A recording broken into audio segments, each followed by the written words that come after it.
Bienvenidos, bienvenidas un día más a LinkedIn, el podcast de Acceseo. Soy Carlos Hernández, Brand Manager en la agencia y como podéis ver, hoy estoy muy bien acompañado. Nacho, líder del departamento de diseño y también de experiencia de usuario. ¿Qué tal? ¿Cómo estamos? Hola, buenas. ¿Qué tal, Carlos? Pues mira, aquí que vamos a tratar una temática que todo el mundo está hablando de ella, que es la accesibilidad web. Y tenemos a una invitada muy especial, Susana Payero. ¿Qué tal? Hola chicos, muchas gracias por la invitación primero. ¿Todo bien por acá? Gracias a ti por pasarte por aquí por LinkedIn. Y a mí me gusta hacer las cosas fáciles y directas. Susana, ¿quién eres? ¿Cómo has llegado hasta aquí? Bueno, yo siempre me defino como una dinosauria de la accesibilidad, porque hace mucho tiempo que estoy en esto, hace como casi 14 años ya. Y bueno, empecé con esto en Globant, que es una empresa bastante grande, y bueno, al medio tuve un accidente antes de empezar un proyecto de accesibilidad, donde nos habían formado sobre la accesibilidad. Tuve un accidente y estuve en silla de ruedas mucho tiempo. Eso me impidió empezar el mismo proyecto para el que me había preparado. Y bueno, fue una época muy compleja, donde empecé a sentir a flor de piel todas esas exclusiones, todo lo difícil que se hacía todo de repente y cómo quedé excluida de mi propio proyecto. Y desde ahí dije, voy a dedicar mi vida a esto y desde ahí no paré. Desde ahí seguí siempre en accesibilidad digital y hoy en día estoy certificada internacionalmente por la Asociación Internacional de Profesionales de Accesibilidad. Soy invitada experta de W3C, que es quienes crean los estándares de accesibilidad, de hecho, internacionales. También soy profesora en el máster de accesibilidad digital de la Universidad de Barcelona y hago muchísimas cosas. Tengo una fundación, que es la Fundación Dalat, que es latinoamericana, pero tiene muchos españoles. Igual, pues yo soy argentina, pero vivo acá en España. Y bueno, donde incentivamos justamente las capacitaciones en español, en nuestro propio idioma, con una buena calidad, para justamente educar de manera accesible, abierta y gratuita. Y hace poquito abrí mi propia empresa que se llama Wider. Wow, vaya trayectoria, Susana. Enhorabuena. Y, y qué guay poder contar con una profesional como tú para dar este pistoletazo de salida a lo que es accesibilidad en LinkedIn. Y a mí me gustaría haceros una pregunta, porque yo, por ejemplo, vengo del mundo del branding, entonces la accesibilidad lo he escuchado, pero en la oficina, de, oye, esto, lo otro. Entonces, para mí, para toda la gente que nos está escuchando, que lo ha escuchado, pero no sabe muy bien qué es, ¿cómo definirías la accesibilidad web y a quién afecta realmente una web no accesible? Qué buena pregunta. Hay muchas definiciones de accesibilidad, ¿no? Pero podemos tomar la más amplia, que es la más simple, que es la posibilidad de que todas las personas puedan utilizar los productos digitales y los servicios digitales. Esto, por más que es una definición que es simple, tiene sus aristas como creo que son sus acentos, ¿no? Lo primero es que asumimos que las personas pueden usar los servicios digitales y los productos digitales y que la excepción es que no pueden hacerlo, ¿sí? Entonces, cuando yo construyo desde la oportunidad y no desde la falta, yo ya dejo de pensar, por ejemplo, en que estoy construyendo para una persona que no ve y pienso que estoy construyendo para una persona que escucha. Entonces, porque yo lo que voy a hacer es construir para dar soporte a lo que las personas sí pueden hacer. Y otra cosa que es muy importante es entender que la tecnología por default es accesible, porque todos estos estándares fueron creados para ser compatibles tecnológicamente entre sí. Y la accesibilidad no es más que la relación entre una tecnología y otra tecnología, que es la tecnología de apoyo, ¿sí? El lector de pantalla, el magnificador de las letras y demás. Entonces, tiene que ver con una compatibilidad que la tecnología tiene por default. Lo que pasa es que cuando nosotros construimos, no lo hacemos de acuerdo a los estándares y rompemos, ¿sí? Eso por un lado, ¿no? Entonces, la accesibilidad es justamente dar soporte a las personas para que las personas puedan navegar, no importa si tienen una discapacidad o no, ¿sí? Y entender que también existen los impedimentos, que no es una discapacidad. La discapacidad es inherente a la persona, ¿sí? Y tiene un carácter permanente. Pero después están los impedimentos, que son, por ejemplo, voy a un cajero, estoy en una fila, me pongo nervioso porque hay 3 atrás mío, no sé qué botón apretar, tengo miedo de qué voy a poner porque estoy haciendo una transferencia y no me quiero equivocar, ¿sí? Y todo eso genera un estrés que es una carga cognitiva, y esa carga cognitiva influye en cómo la persona navega esa interfaz, ¿sí? Entonces, si yo les genero una interfaz simple, limpia, con elementos grandes, que están bien etiquetados y que tienen una baja carga cognitiva, estoy habilitando, ¿no? Es una forma de habilitar. Y esto es lo que me lleva a esto que me decís vos, ¿para quién es la accesibilidad digital? Y yo digo, ¿para quién no es? Digamos, ¿no? O sea, ¿quién no se encuentra en una situación de impedimento en algún momento de su vida? ¿Sí? Ya sea un impedimento que tiene que ver con me quebré la mano, voy parado en el bus o lo que sea, sino también otras cuestiones que son ambientales. La tecnología antes estaba en el escritorio, ¿no? Nada más, la compu de escritorio. Después empezó a salir de ahí. Hoy en día está en todos lados, ¿sí? Vos vas al McDonald's, compras en un tótem, vas al cajero, entras al trabajo y tenés que fichar que entraste, fichas que salís. Todo el tiempo estás interactuando con tecnología y eso está inmerso en un ambiente que ese ambiente tiene sus características que pueden afectar al usuario que lo está utilizando, desde la iluminación, estoy en una biblioteca donde no puedo hacer ruido, entonces voy a ver el video con subtítulos y demás. Entonces, la accesibilidad nos beneficia a todos. Es como dice, hay una frase de W3C que me gusta mucho que dice, la accesibilidad es imprescindible para algunos, pero necesaria para todos. ¿Sí? Wow. Entonces, y por último, el hecho de que si tenemos la suerte y el privilegio de envejecer, vamos a adquirir discapacidades. ¿Sí? A medida que envejecemos, vamos perdiendo la audición, vamos perdiendo la vista, la motricidad fina, la capacidad de hacer multitareas. Y esto no es algo que decimos, bueno, cuando tenga 85 años, no. ¿Sí? De hecho, depende del uso que hagas de auriculares y los volúmenes a los que estés expuesto, tu audición empieza a disminuir desde los 20 años, la vista desde los 30, la motricidad desde los 30.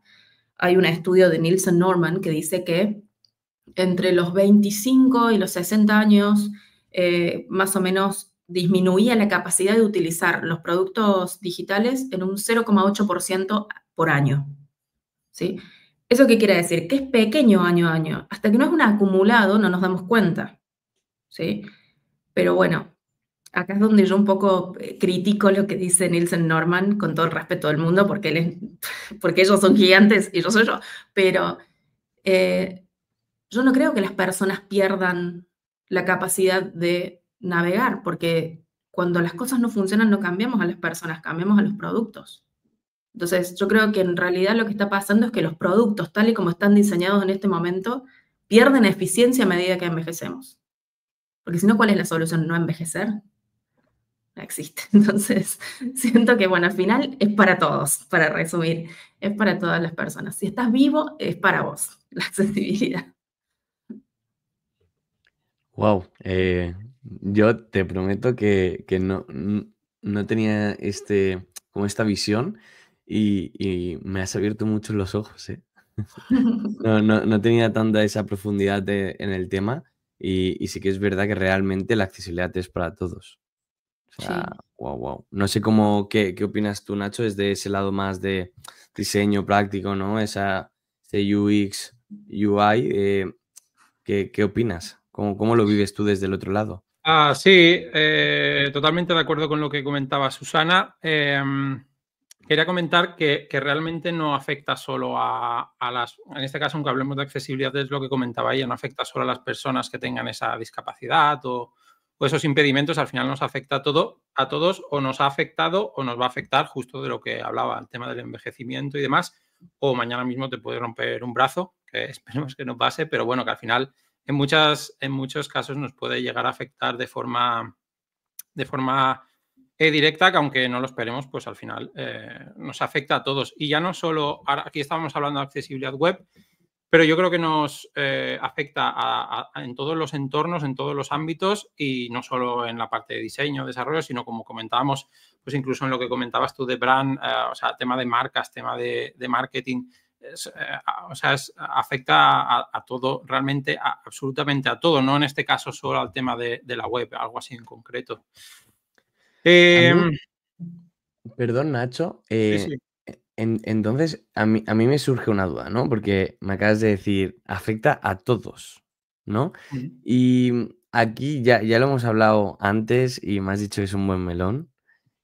¿Cómo debería de llegar la información relacionada con accesibilidad desde el equipo de diseño, por ejemplo, al de desarrollo? O sea, Sí. ¿cuál es tu visión ahí? A ver, en este caso que ya es algo un poco más concreto, hablando ya pues temas web o interfaces o este tipo de aplicaciones, lo que sea, aquí intentamos abordarlo de varias formas. Incluso aún no hemos, o sea, no es que no hayamos encontrado el modelo perfecto, pero que sí que vamos mejorándolo.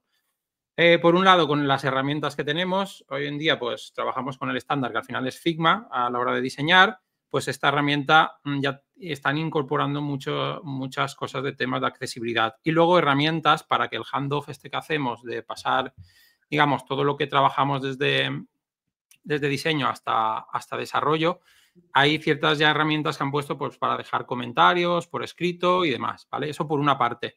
Luego, eso no siempre es suficiente. Luego, cuando hacemos este traspaso, por así decirlo, de testigo, lo que hacemos también es sentarnos con el equipo, ¿vale? Con el equipo de desarrollo, explicarles todo bien. O sea, no simplemente les pasamos esto y lo tenéis suerte, sino nos sentamos con el equipo y les explicamos todo bien, si hay alguna particularidad. Se graba incluso esta sesión para que ellos luego la puedan ver y se queda también todo documentado, ¿vale? En la documentación del proyecto. Y por otro lado, intentamos hacer también sesiones periódicas cada X tiempo, ahora las estamos haciendo, sobre todo en este punto de accesibilidad, para ir con diferentes departamentos, un poco multidepartamental, pues entre desarrollo, entre diseño, también incluso organizativos o de marketing. También hacer pequeñas sesiones de puesta en común, tampoco que no nos supongan tampoco mucha carga, pero que sí que sean recurrentes. Intentamos sentarnos y hacer puestas en común, eso, entre varios equipos, porque esto no va... En diseño vamos a hacer que sea el diseño accesible y luego que desarrollo ya que se busque la vida y haga las webs accesibles por su lado. Esto va un poco como lo que hablamos, va un poco de todos, vivir un poco de la mano, trabajar conjuntamente e ir toda esta parte, pues eso, trabajándola de la mejor forma posible, ¿vale? Intentar alinearlos, ver muchos puntos de vista, porque hay muchas cosas que a lo mejor nosotros planteamos y luego pues en desarrollo son más complicadas o hacerlas accesibles conllevan una complejidad. Pues lo que hacemos es ver muchos puntos de vista y al final llegar a puntos y a esos puntos un poco de encuentro, ¿vale? Para que al final digamos que el producto digital que estamos desarrollando pues cumpla por lo menos con los estándares o requisitos que nosotros marcamos, ya sean por accesibilidad en este caso, pero muchos más. Susana, ¿qué opinas? ¿Cuál es tu visión sobre esto? ¿Qué opino sobre esto? Es justo lo que dice Nacho, ¿no? Es un trabajo multidisciplinario. Todas las personas que son parte de la organización es importante que estén al tanto de cómo funciona la accesibilidad y que dentro de sus roles y responsabilidades sepan llevarlas a cabo con prácticas mínimas de accesibilidad. Y no digo mínimas porque voy a hacer lo mínimo, sino porque yo no necesito que todo mi equipo sea experto, cada uno de ellos en accesibilidad.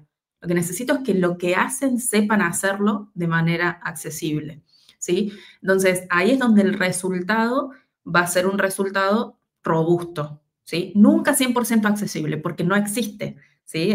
No es booleano, no es un sí o no. Si fuera un color, es un gradiente más que un sólido, es un espectro. Entonces, algo va a ser más accesible que otra cosa. Entonces, cada vez va a ser más accesible y eso es importante. Yo lo que veo mucho es cómo se dificulta la comunicación entre diseño y desarrollo a la hora de la implementación de la accesibilidad, porque por lo menos lo que se ve ahí afuera es como que una tendencia un poquito más desde el lado de diseño, de interesarse y formarse por temas de accesibilidad, versus la parte de desarrollo, ¿sí? Que si bien las personas que están en desarrollo podrían, digamos, hacerlo mucho más simple, porque lo que tienen que hacer es hacerlo lo más parecido al estándar posible, ¿sí? Muchas veces se les da tareas que no son propias de su rol. Por ejemplo, si yo como persona que diseña no le doy el texto del texto alternativo, esto a veces se lo dejan a desarrollo. Y es como, no, el mensaje lo maneja diseño, ¿sí? Desarrollo implementa ese mensaje. Entonces, hay ciertas cosas que hay que darlas hechas de alguna manera. Y esto que tomaba Nacho, que es el tema del handoff, es súper importante hoy en día, porque tenés que enriquecerlo, porque muchas veces le vas a tener que dar herramientas directamente de desarrollo, ¿sí? Decirle, acá es un área, tenés que poner este área, acá tenés que poner este rol, tenés que definir este label, aunque visualmente es un icono, ¿sí? No sé, vamos a ir al ejemplo del buscar, es una lupita, genial. Ahora, programáticamente, o sea, a nivel código, yo necesito que esta etiqueta diga buscar y que se anuncie como buscar. Entonces, para que la persona que usa el comando de voz pueda decir buscar y que ese botón sea el que se active. Entonces, desde diseño, tener una visión más 360. Entender que la interfaz de usuario no es solo visual, son capas. Tengo una que es visual, tengo una que es auditiva, tengo una que es háptica, tengo muchas capas. Y yo debo diseñar todas ellas. Y después, desarrollo tiene el desafío de armar un código que levanta todas esas capas y que transmite en cada capa el mensaje que da diseño. Mejor explicado, creo que imposible.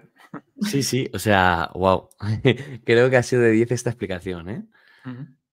Entonces, a mí esto me parece, esto es como la parte bonita, ¿no? Que diseño tenga visión 360, que lo pase a desarrollo y desarrollo levante el código sobre lo que ha hecho diseño y sea una web casi perfecta, porque has dicho, como bien has dicho, que no puede ser 100% accesible. Vale, pues vamos al otro lado. ¿Qué errores de diseño o desarrollo siguen viéndose demasiado a menudo en estas webs? Es graciosa esa pregunta, de hecho, porque una de las primeras cosas que te dicen cuando se hablan de accesibilidad y diseño, ¿qué te dicen? El contraste de color. Y es como que te dicen, bueno, de hecho hay una charla que se llama específicamente accesibilidad para diseño que no es contraste, porque es como que parece que lo único que se habla en diseño es del contraste. Sin embargo, es el error más común en la web todavía. O sea, la última encuesta que hizo la Universidad de Utah con WebAIM arrojó que los más comunes son los errores contraste, texto alternativo. Y vos decís, pero ¿hasta cuándo vamos a seguir discutiendo esto que es el ABC? Digamos, y sigue pasando, ¿sí? También tiene otros factores, ¿no? Tiene que ver con que esto que hablábamos del branding, ¿no? Hay muchos colores de marca que ya están establecidos de esa manera y que por ende no te dejan salir de ese lugar. Pero es importantísimo saber que cuando vos estudias accesibilidad, estudias otros instrumentos para seguir aplicando colores que naturalmente no tendrían una diferencia en la luminancia relativa suficiente como para ser contrastantes, pero los podés utilizar igual. ¿Sí? Aplicas bordes, sombras, opacidades, utilizas ciertas combinaciones para elementos decorativos, otras para informativos. De hecho, Twitter, que en paz descanse, estoy hablando del tweet, no de X, de Twitter, ¿sí? Ese celestito que tenía antes era inaccesible. Y cuando se creó el equipo de accesibilidad, se cambió ese celeste y nadie se dio cuenta. O sea, pasó de ser un celeste a un celeste accesible, nadie se dio cuenta, porque es un arte el color. Y ese arte también es el que branding lo sostiene para que después el resto pueda ser, porque, a ver, si yo creo una marca, quiero que esa marca se vea. ¿Sí? Entonces, no lo voy a hacer sin contraste para que el 20% de la población no la pueda ver. No, quiero que mi marca se vea, entonces seguramente lo voy a tener en cuenta en ese momento. No sé, Nacho, tienes... Eso es. Iba a decir que justo con el verde de Acceseo, cuando hicimos un poco este último restyling, el logo nos pasó algo parecido, estuvimos bastante peleando para encontrar ese contraste. Y es verdad que al final teníamos con muchas opciones y estuvimos peleando con herramientas de contraste y demás, hasta que conseguimos encontrar ese equilibrio al final hay ciertos colores que son un poco más complicados a la hora de generar contraste. En nuestro caso, nuestro logo tenía el azul oscuro por un lado, que no suponía problema, pero luego estaba el verde, que sí que en ciertas ocasiones o versiones anteriores no generaba ese contraste que buscábamos. Queríamos seguir manteniendo el verde, pero no, ya encontramos un tono, después de bastantes pruebas y estar probando bastantes cosas, encontrar con ese tono que sí que generaba ese contraste mínimo para que, pues eso, que tuviera visualmente, pues pues se viera ahí lo que decías, que se viera bien para todos, no solo para una parte de la población. Totalmente. Aparte, acá otra cosa más, porque yo trabajé mucho con el equipo de diseño de McDonald's. McDonald's le da mucha relevancia a la accesibilidad porque los demandan muchísimo. En Estados Unidos hay un deporte que es demandar McDonald's, básicamente.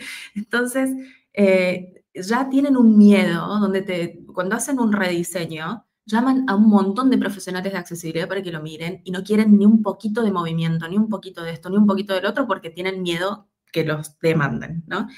Y uno de los colores, esto que decía Nacho, que es difícil de generar el contraste, es el amarillo, que es su color principal. No vamos a cambiar el amarillo de McDonald's, ¿sí? Entonces, acá es donde Nacho, después de todo lo que luchó con el verde, se muere. El algoritmo que calcula esta diferencia de contraste va a cambiar ahora, ¿sí? No sé. ¿Por qué?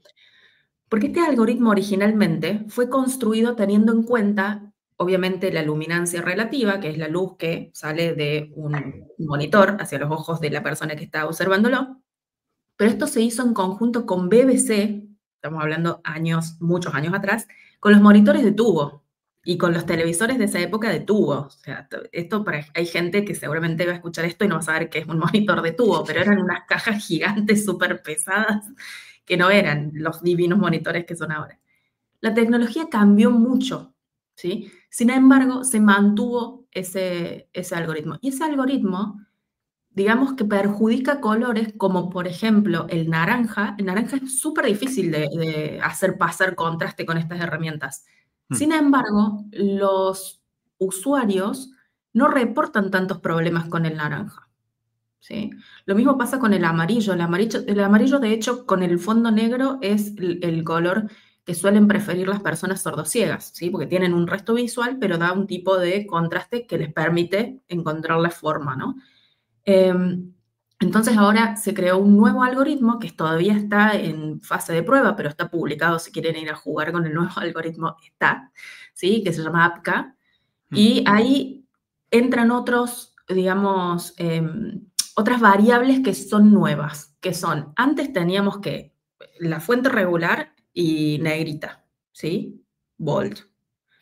Ahora tenemos ultra thin, regular, medium, extra bold, bold. Tenemos un montón de pesos de tipográficos, ¿no? Y eso afecta la visibilidad, ¿ok? Entonces, ahora depende, ya no va a ser restrictivo el tema del color, sino que te van a decir, ¿querés usar esta combinación de amarillo sobre blanco? El mínimo de letra que vas a tener que usar es un 40 y no vas a poder usar ultra thin, ¿sí? Entonces, es como que te va diciendo esto, te va diciendo, esta combinación no es que no la podés usar, es que la vas a poder usar, si es ultra thin, en 40, si es regular, en 20, si es en extra bold, en 14. Sí, es como, nos da un poquito más de libertad, pero sí es verdad que cambió el algoritmo y ahora vamos a tener que filtrar los colores de nuevo. Es verdad. Sí que había escuchado esto, pero también había escuchado que, claro, aún no está implantado, entonces se sigue utilizando la normativa anterior, entonces van a tener que coexistir un poco durante un tiempo y va a ser un poco, a lo mejor, no sé si un poco caótico al final, porque la otra va a ser un poco más, digamos, va a ser mejor porque es una evolución, algo un poco más actualizada, por así decirlo, no se ha quedado obsoleta, pero claro, la que al final cumple con la normativa es la otra, entonces va a haber ahí como un momento un poco complejo, yo creo. Sí. Esto es importantísimo lo que acabas de decir, porque es una gran discusión que tenemos dentro de W3C, ¿sí? Porque ahora estamos construyendo WCAG 3.0, que es la que va a traer este nuevo algoritmo de color, pero ya existen las actuales que son WCAG 2.0, 2.1, 2.2. Y una de las grandes discusiones que tenemos es que cuando cambia el número de adelante en las WCAGs es porque hay un cambio metodológico. Quiere decir que ahora la accesibilidad se va a medir de una forma distinta. WCAG 2.0 y todos sus predecesores, ¿sí? Tienen una forma muy sí o no, ¿no? Es como, tienen principios, tienen pautas y tienen criterios, que los criterios te dicen, los colores tienen que pasar un 4.5 a 1 de contraste. Listo, ¿pasa? Sí, está aprueba. ¿No pasa? No aprueba. Es así de, ¿sí? No. Ahora WCAG 3.0 propone otra cosa, va a ser una escala de grises, va a ser un grado de accesibilidad. Es más accesible que otra cosa. Pero como dice Nacho, los cuerpos legales de los países, en algunos casos, pero sí es verdad que es la mayoría, indican directamente un estándar. Entonces dicen, tenés que cumplir con, por ejemplo, la ley argentina, WCAG 2.0. Los estándares europeos es el N301-549, que es un copia-pega del 2.1. Entonces, por más que la última vigente sea la 3.0 en el futuro, con un nuevo algoritmo, con una nueva forma de medir, con todo, la ley te va a seguir pidiendo lo viejo. Entonces, ¿cómo vas a hacer para integrar lo nuevo con un requerimiento legal que es viejo? Estados Unidos no le pasa porque ellos, al tener la ADA, que es la ley principal de accesibilidad, lo que dicen es, las cosas deben ser accesibles. Y cuando eso le llega a un juez, el criterio objetivo para saber si algo es accesible o no es el estándar. Y va a ser el último estándar publicado vigente. Entonces, si vos tenés una multinacional o tenés clientes en Estados Unidos, que en Estados Unidos tengo que cumplir WCAG 3.0, en Europa EN 301, en Argentina WCAG 2.0, después así, y tenés que armar una estrategia global, que no es nada fácil, pero lo bueno es que se puede. Vamos a poder hacerlo, Nacho.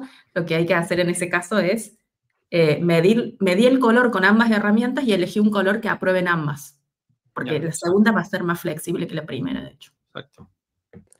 Ahora que hemos hablado un poco de lo que se hace en Argentina, de lo que se hace en España, ¿qué dice actualmente aquí en España la ley sobre accesibilidad web? ¿No? Un poco cuál es la situación que hay a día de hoy. Y la situación, pasa que la accesibilidad es como si fuera una moneda que tiene dos caras, ¿no?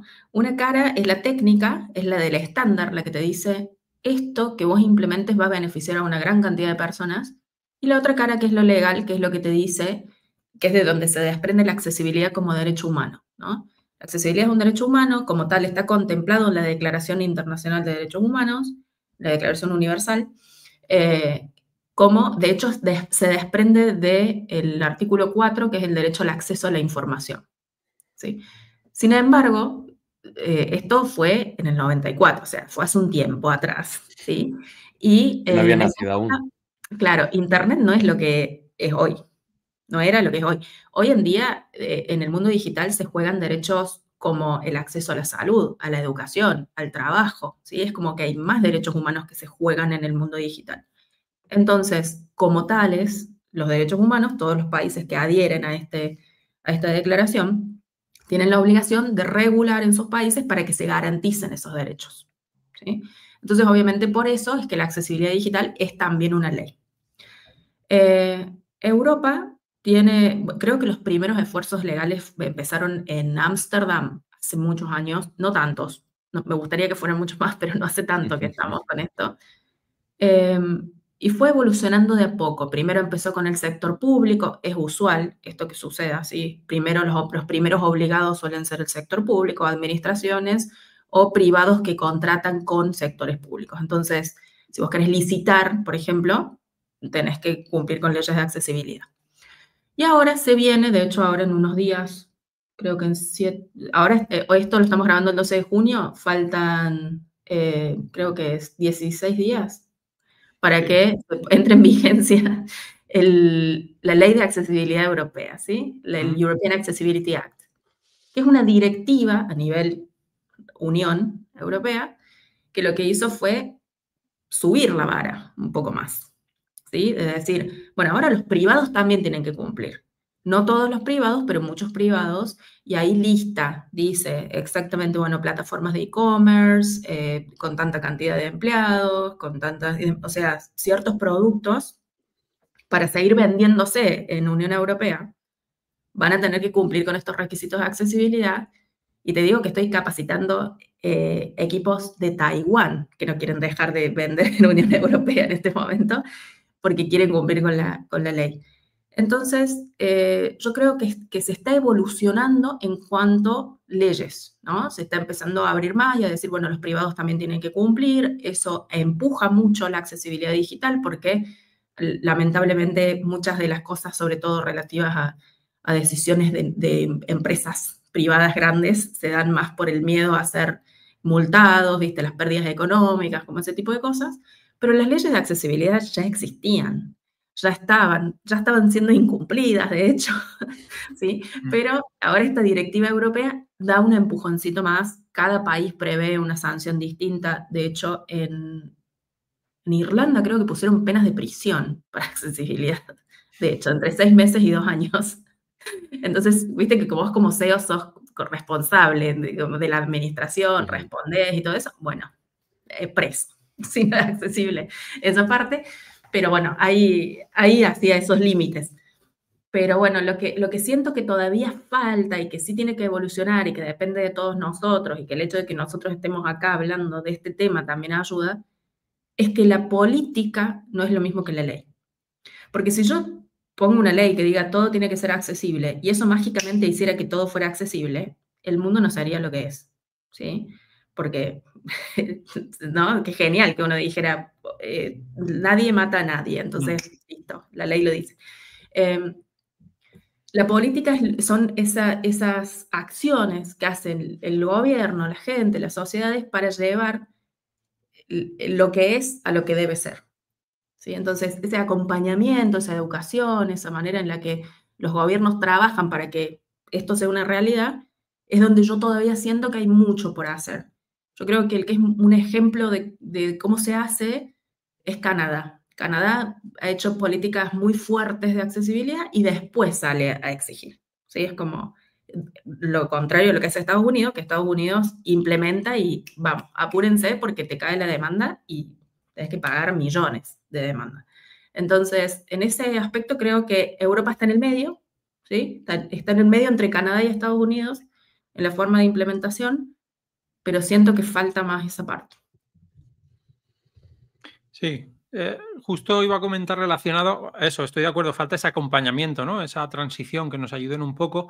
Recuerdo el caso de que cuando hace un tiempo empezamos a escuchar todo esto de la ley y demás, intentamos, porque al final la encontrabas, te venía de muchas fuentes, información sobre este tema, pero no conseguíamos encontrar algo realmente oficial a nivel nacional de España. Nos costó mucho encontrar información oficial, por así decirlo, ¿vale? Porque había muchos artículos, había muchas cosas, pero no...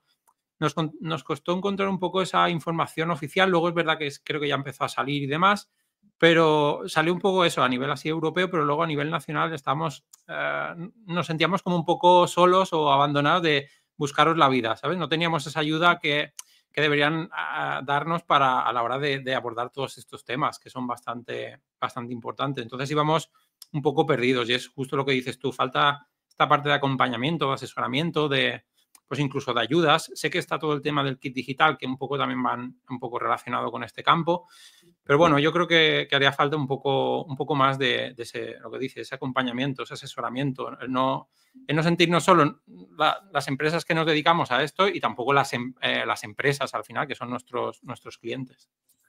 También hay que asumir, por otro lado, que sí somos los que esperamos a último momento para cumplir también, porque vos le hablabas de la ley y que decías, bueno, tienen hasta el 2025 que va a entrar en vigencia, y todos te decían, falta, no nos preocupemos, después vemos. Y tengo clientes que hace 30 días te llamaron diciendo, che, ahora, decís, pero en 30 días no va, o sea, Ya, exacto. no va a suceder, de la noche a la mañana no pasa la accesibilidad. Exacto. Pero bueno, sí, es verdad, es una combinación de todo. Es una cuestión cultural, sin duda. Sí, es un cambio, hay que hacer un cambio sobre todo de mentalidad. O sea, no es algo de vamos a hacer esto que sea accesible, sino es un cambio un poco más profundo, incluso eso, en equipos, de arriba abajo, en las empresas, a nivel organismo es lo mismo. O sea, es algo que tiene que empezar a cambiar de arriba abajo. Totalmente de acuerdo, porque ya te digo, yo no me escondo que hasta que no empezó a salir lo de la ley, etcétera, yo realmente no había caído en, ay, ¿esta web es accesible o no es accesible? ¿Qué pasa con...? Es verdad, y yo creo que es problema a nivel de empresa, organismo, pero también incluso a nivel de sociedad, de que no está visualizado. Y al final lo que también dice Nacho, esa falta de acompañamiento y de concienciación incluso. Sí. Y no me quiero separar aún del lado legal, porque tengo una pregunta que me la han hecho Jordi López y Camila, que no han podido estar en el programa, pero me han dicho, por favor, necesitamos que se la comentes. Entonces, aquí va. A ver. La voy a leer tal cual para no equivocarme. ¿Cómo se puede gestionar la accesibilidad legalmente y a nivel de documentación cuando la web será luego manipulada por el cliente? ¿Conviene dejar esto reflejado en el contrato? ¿Qué prácticas recomiendas para que los clientes mantengan la accesibilidad después de la entrega? Qué buena pregunta. Qué buena pregunta. Justamente como la accesibilidad es un grado y a la vez, por más que muchas veces percibimos a los productos digitales como algo estático, no lo son. Todo el tiempo estamos tirando código de producción, estamos cambiando cositas.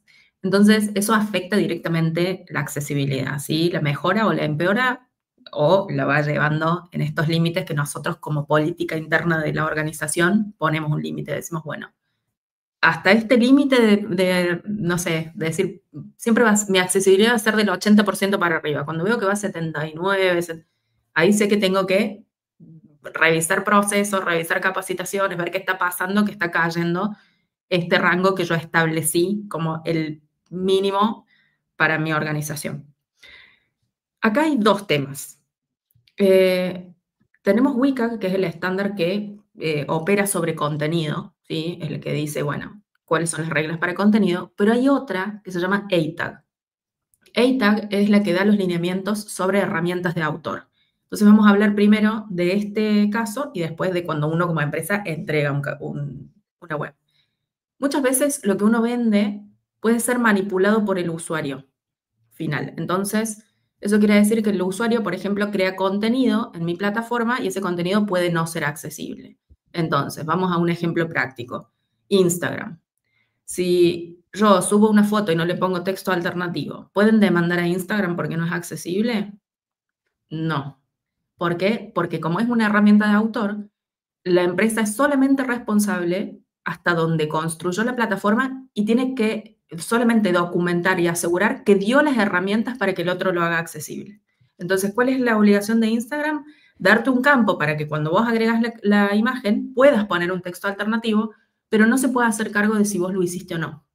Con los clientes pasa más o menos lo mismo, ¿sí? Yo tengo que darte algo que como entregable tiene la calidad de accesible y luego un manual para seguir construyendo eso, ¿sí? De acuerdo a las normas de accesibilidad y listo. Si de ahí en adelante lo rompió, ya no es tu responsabilidad legal, obviamente, ¿sí? Eso va tanto para contenido como para web, ¿ok? Entonces, lo que hay que hacer básicamente es documentar, se puede hacer un VPAT, ¿sí? En realidad se llama ACR, pero se conoce más como VPAT, porque VPAT es el template y una vez que lo llenas con la información se llama ACR, que básicamente es una declaración voluntaria de accesibilidad, donde vos decís, mi producto tiene este nivel de accesibilidad, ¿sí? Y vos lo entregás el producto así. Y si el otro después lo rompe o después hace alguna cosa que va en contra de del nivel de accesibilidad que vos le diste, y ya a partir de ahí es responsable el otro. Yo creo que sí. No, o sea, cuando la estaba leyendo estaba diciendo, madre mía, es verdad, ¿cómo puedes controlar eso? Pero realmente lo que decías de Instagram, yo lo veo mucho, ¿no? Que hay un campo de texto alternativo y si quieres lo pones y si no, no. Yo te doy la opción. Ah, por mí ya no es. Claro, tal cual. Sí, porque es lo mismo que pasa en responsabilidad de contenido en las plataformas. Es como hasta qué punto las plataformas que muestran contenido de sus usuarios son responsables por el contenido. Sí, esa es una lucha de los derechos digitales de siempre, esa discusión, ¿no? Y qué responsabilidad tienen las plataformas sobre eso. Con accesibilidad pasa lo mismo, ¿sí? Si yo te di la herramienta, vos no la usaste, no puede porque ¿cuál sería la otra opción? Que Instagram hardcodee un texto alternativo. No se puede porque es contextual. Entonces, claro, no hay nada que pueda pisar el usuario, digamos. Y una pregunta que os lanzo a los dos. ¿Creéis que llegará un momento en el que la accesibilidad sea una práctica tan normalizada como el responsive? Sí. Yo tengo fe, si no, no estaría acá. Ya me hubiera puesto un almacén. Me dedico a otra cosa. Sí, obviamente, tengo toda la fe de que sea así. De hecho, si lo ponemos en paralelo con otros estándares, como pasó con la protección de datos acá en Europa, ¿sí? Hasta hace poco tiempo atrás, la gente no era consciente de lo importante que eran sus datos, ni cómo eran tratados, ni los derechos que tenía sobre sus datos. Vino GDPR y todos se tuvieron que ajustar, pero vas al odontólogo y te hace firmar una ficha de tratamiento de datos. Entonces, si bien fue todo un tema implementarlo al principio, cada vez está siendo más parte del proceso de lo que cada uno hace. Entonces, mi ilusión es que la accesibilidad pase lo mismo. Lo que pasa es que la gran diferencia entre GDPR y accesibilidad es que GDPR es una regulación. ¿Sí? Las regulaciones, por su naturaleza jurídica, digamos, pueden ser reclamadas directamente. En cambio, en el caso de la normativa, que es esta directriz, tiene que pasar por el Estado nacional. ¿Entiendes? Entonces yo tengo que ir a la ley nacional, demando a través de la ley nacional, es un poco más complejo. Pero a nivel cómo yo lo voy a aplicar en mi día a día, es más, una de mis recomendaciones a mis clientes suele ser, ¿hiciste la transformación de agregar GDPR? Sí. Agarremos todo lo que aprendiste ahí, todo lo que salió bien, revisemos lo que salió mal y hacer lo mismo para accesibilidad. Es otro estándar. Es exactamente igual, nada más que atiende otras cosas. Entonces yo creo que es posible, pero que va a depender mucho de lo que pase en un par de días. Quiero saber cómo reaccionan los estados al incumplimiento. Y en base a eso, me parece que es mucho la diferencia que va a haber entre que lo agreguen realmente o que sea un parche que dura unos años y después nos olvidamos todo. Creo que estamos un poco a la expectativa a ver qué pasa en acabar. En teoría creo que es 28 de junio. A partir de ahí, todo lo que se lance debería cumplir con esta normativa. Lo que iba a comentar es que nosotros, desde Acceseo, lo que estamos intentando trabajar es esa parte, que no sea diseñamos y desarrollamos una web y luego la hacemos accesible, sino intentar que forme parte del proceso, la parte de accesibilidad desde el minuto, iba a decir 1, no, pues desde el minuto 0. O sea, creemos que si se implementa directamente en los flujos de trabajo, en los procesos de trabajo, va a ser menos costoso y menos laborioso que si luego tenemos pues una web ya totalmente hecha, que nos ha pasado en algún proyecto, que esta web no salió de esta forma y tiene que ser, o ahora el cliente nos ha exigido esto, cuando en un principio en el briefing o todo el inicio del proyecto no se comentó sobre este tema y no se estaba trabajando de esta forma todavía. Entonces, lo que intentamos es eso, que sea parte del proceso y que no lo veamos como algo súper complejo y súper negativo, sino adaptarlo como, pues eso, como lo que hablamos del responsive o como temas mobile first directamente, o sea, algo un poco más, incluso más agresivo, entre comillas, pero centrarnos en lo que realmente importa. Y luego hay muchas más visiones, no solo es que sea accesible y ya está, sino luego también hay datos y hay puntos que a nivel negocio a las empresas también, o sea, hay bastante investigación sobre esta parte que a las empresas que digamos, invierten en toda esta parte tienen bastantes beneficios frente a sus competidores que no adaptan todo este tipo de accesibilidad en productos digitales y demás. O sea, no es algo solo un poco utópico hacerlo todo accesible, sino que hay muchas ramas, muchas variables alrededor que son también interesantes de... Aquí no nos va a dar tiempo porque hay muchas cosas que habría que analizar, pero bueno, que comentaron que sea un poco por encima, que hay muchos puntos interesantes que afectan a todo este tema. Sí, totalmente. De hecho, vos cuando ofreces accesibilidad estás ofreciendo la capacidad de servir a un montón de usuarios adicionales. Exacto. ¿Sí? Entonces, y al mismo tiempo es justamente una parte de la población que siempre en Estados Unidos le dicen underserved, como esos usuarios que no están hoy en día contentos y que nadie les está ayudando con sus necesidades y no pueden utilizar los productos que quieren utilizar, ¿sí? Y que son usuarios que, o sea, siempre yo le digo a mis clientes lo siguiente: si un usuario con discapacidad entra a tu plataforma de e-commerce y no puede hacer una compra porque tu página no es accesible, ¿se larga a llorar y se va a dormir? No, va a tu competidor que tiene una página que sí es accesible y le compra a él. Exacto. O sea, va y va a buscar otra manera de hacer la compra y va a comprar en otro lado. Entonces, es una diferencia en el negocio y donde yo estoy captando y mostrando que a mí me importa mi público, ¿sí? Y que da igual si esa persona tiene una discapacidad, va a poder usar mi producto. Entonces, eso totalmente. Y otra cosa que dijiste, Nacho, que me parece súper interesante, es lo importante que la accesibilidad sea parte de la práctica y no al final. Porque se nota mucho cuando la accesibilidad está en el ADN del producto, ¿sí? Y cuando no es un sombrero que le pones después, se nota mucho.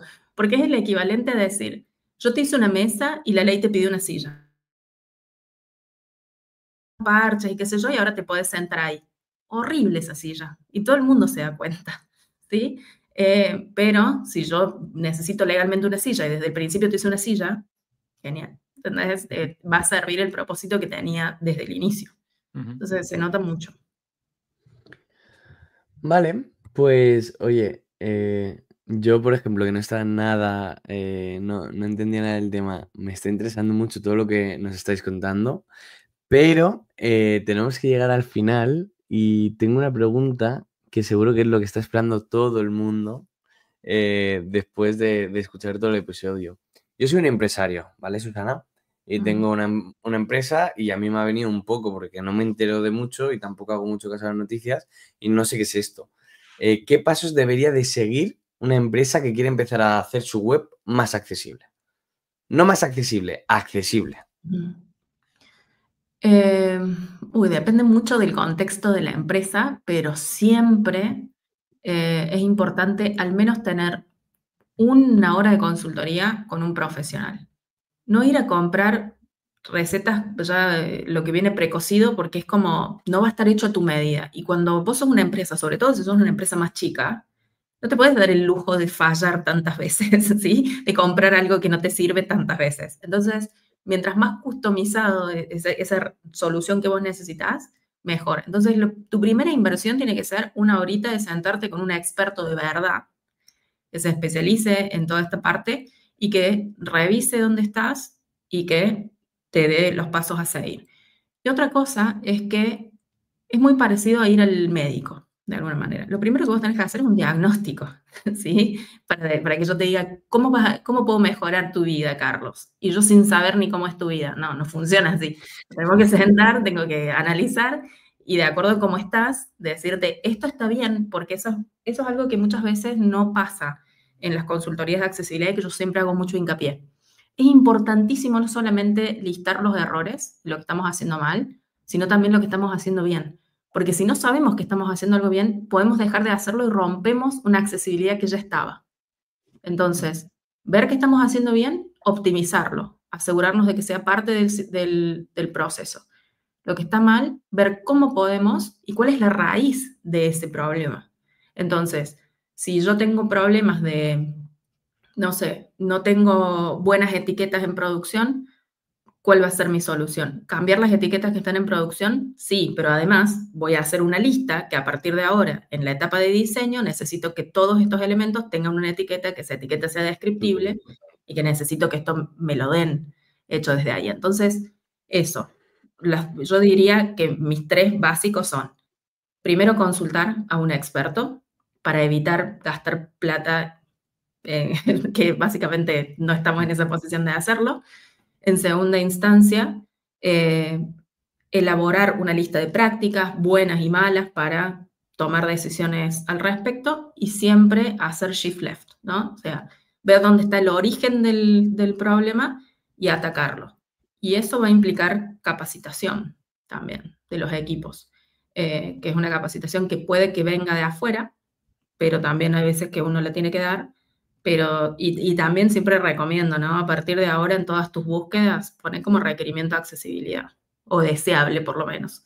Entonces, de esa manera ya vas a empezar a tener profesionales que tienen otras prácticas dentro de tu empresa. Y Nacho, tú, para todos esos equipos de agencia que están diciendo, madre mía, ahora tenemos que implementar todo esto, que deberían de haberlo hecho ya, pero ¿qué consejo le darías como líder del departamento? Pues así, enfocado a lo mejor a agencias o este sector, pues yo lo que haría es lo primero, guardar ese tiempo para empezar a dedicarle ese tiempo que nunca sacamos, pero darle la importancia que tiene. Sentarnos, ponerlo encima de la mesa y comentarlo de forma interna y luego lo que comenta Susana de empezar a a rodearte primero de algún tipo de experto, consultor, asesor que nos pueda un poco guiar, sobre todo en el inicio, porque si no, al final es lo que dice ella, vas a dar muchas cosas que no vas a ir acertando, vas a perder mucho tiempo, mucho dinero. Alguien que nos pueda guiar un poco y luego ya, pues a lo mejor o contratar a alguna persona, tanto interna como externa, que también nos pueda ayudar. O sea, al principio un poco más de consultoría y luego ya si necesitamos algo un poco más técnico, más especializado, pues ir contando también con ese pequeño equipo, ese externo, o ir valorando también el ir haciéndolo interno. Y también, pues eso, mucho tema de formación y todo eso también yo creo que en este tipo de empresas es súper necesario. Y lo que estamos haciendo últimamente también, lo que decía antes, de sesiones de multidisciplinares, sentarnos, exponer problemas, debatir, si hace falta discutir, siempre dentro de un debate, de una discusión sana.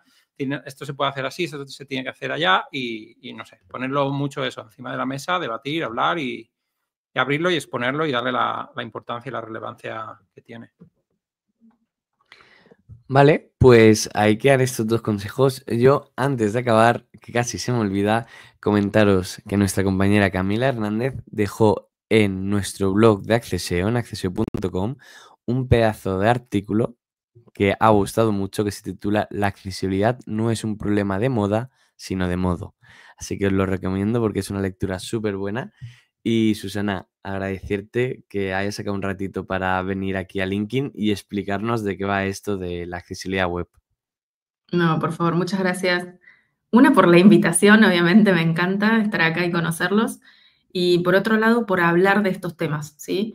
Porque muchas veces pensamos que lo digital no afecta a lo físico, pensamos que nosotros como profesionales no tenemos tanta incidencia en la vida de las personas, pero de verdad que la accesibilidad hace una diferencia en el mundo. Hoy en día, si vos no podés acceder a Internet, ¿sí? Yo siempre hago esta pregunta de ¿a quién le cambió la vida a Internet? Casi todo el mundo levanta la mano. Imagínate no poder tener acceso a Internet en el día de hoy. Y que lo que hacemos importa, y es importante justamente que se abran estos espacios de discusión, ver si la gente se contagia de ese entusiasmo y tiene ganas de hacer las cosas de manera más accesible y entender que detrás de los productos hay personas y que cuando nosotros hacemos, aunque sea un cambio mínimo, ese contraste que cambiaste es la diferencia entre que una persona pueda o no ver algo. Entonces, abriste un montón de puertas y de accesos solamente con una pequeña práctica. Así que sigan adelante, que se interesen por la accesibilidad y que se sigan abriendo espacios de este tipo. Pues ahí queda dicho. Yo voy a estar atento incluso ya después de este podcast, al día 28, habéis dicho, Sí. a ver qué pasa, qué sale.